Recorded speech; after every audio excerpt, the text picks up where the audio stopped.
With all of its facets and extensions, the internet is truly an amazing thing.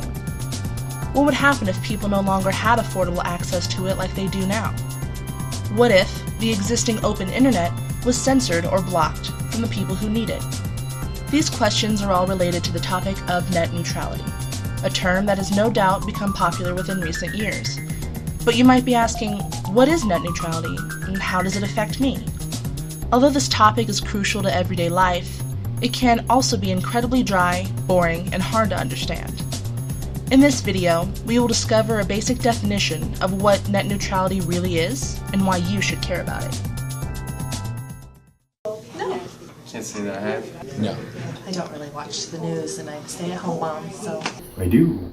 Essentially, it's the struggle to try and keep the net free from limitations set on it either by the government or by corporations, more specifically internet service providers.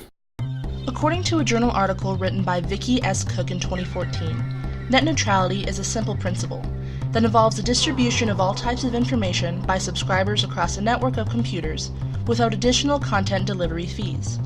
In basic terms, the purpose for the use of the internet and the information shared on it should not affect the price for its use or the speed and quality of the network.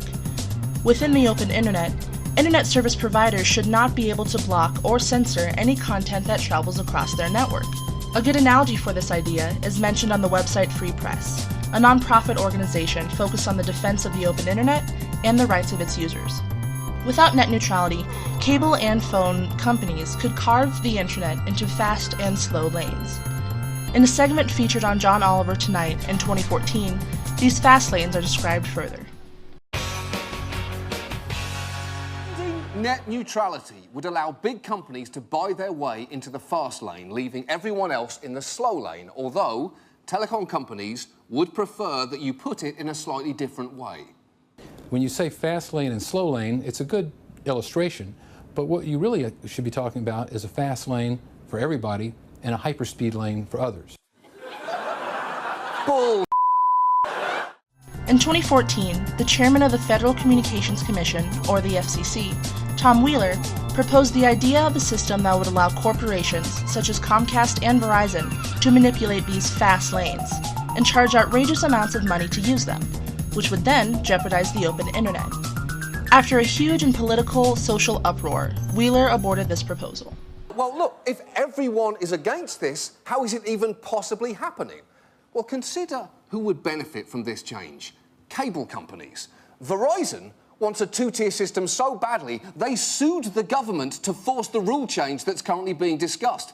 These companies have Washington in their pockets to a conveniently almost unbelievable degree. Comcast has spent $18,810,000 in lobbying last year. That's more than any other company except for defense contractor Northrop Grumman. And it's not just anti-corporate hippies who think that abandoning net neutrality is a bad idea. The net neutrality movement is leery of big corporate players, but in this debate, it's on the same side as some of them. Google, Facebook, Netflix, Amazon all signed on to this letter supporting net neutrality. What's being proposed is so egregious, activists and corporations have been forced onto the same side. In early 2015, the FCC adopted new net neutrality rules, which according to their website, are designed to protect free expression and innovation on the internet. So what does this all mean? Well, the FCC voted to protect net neutrality, which is a huge victory for the public interest. But the threat of losing the open internet still exists. Cable and phone companies continue to pressure Congress into eliminating net neutrality completely. The reason why cable companies persist so easily is because the basics of net neutrality are seen as dull and a waste of time. And yet, our government looks set to end net neutrality and let these companies run hog wild, and we're just going to let them. And you know why? It all comes back to this. It seeks comment on ways to construe additional language in Section 706 and even suggests using Section 230B to broaden the scope of the Commission's usurped authority. Oh my God, how are you still so dull? And that's the problem. The cable companies have figured out the great truth of America. If you want to do something evil, put it inside something boring. The sooner the public pays attention to this imperative matter, the sooner they will be able to utilize their right to an open internet. Free Press has provided multiple different tools on their website for you to join the movement. There, you can write to Congress expressing your discontent with cable companies and their motives. You can also sign petitions and donate money to the cause. The fight to preserve the open internet is far from over, and your contributions to the fight are crucial. Fight for net neutrality. Fight for your rights.